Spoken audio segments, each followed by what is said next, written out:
Fresh almonds കണ്ടിട്ടുണ്ടോ? നമ്മൾ almonds dry നട്ട്സായിട്ട് കഴിച്ചിട്ടുണ്ട്, പക്ഷെ ഇത് മരത്തിൽ ഇങ്ങനെയാണ് ഉണ്ടാവുക. അപ്പം ഞാനിത് ഓപ്പൺ ചെയ്ത് കാണിക്കാം.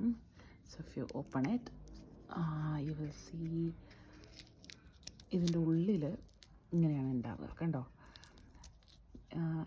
ഇതും കൂടി പൊട്ടിക്കണം. ഇത് കൂടി പൊട്ടിച്ചാലാണ് നമുക്ക് ആൽമണ്ട്സ് കാണാൻ പറ്റുക. ഞാൻ അത് കൂടി പൊട്ടിച്ച് കാണിക്കാം. കണ്ടോ? ഇതാണ് ആൽമണ്ട്. നമ്മൾ ഇങ്ങനെയല്ല നമുക്ക് കിട്ടുന്നത്, ഇതൊന്നും കൂടി ഡ്രൈ ചെയ്തിട്ടാണ് നമുക്ക് കടയിലൊക്കെ കിട്ടുന്ന ഒരു ഫോമിലാവുന്നത്. ഞാനത് പൊട്ടിച്ച് കാണിക്കാം. ഭാഗം പൊട്ടിക്കാൻ പറ്റുന്നില്ല, നമുക്ക് അടിച്ച് കഴിക്കാം.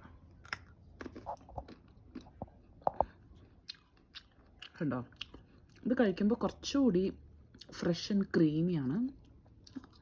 ഡ്രൈ ആകുമ്പോൾ എനിക്ക് തോന്നുന്നു അതിൻ്റെ മോയ്സ്ചർ കണ്ടൻറ്റൊക്കെ പോയിട്ട്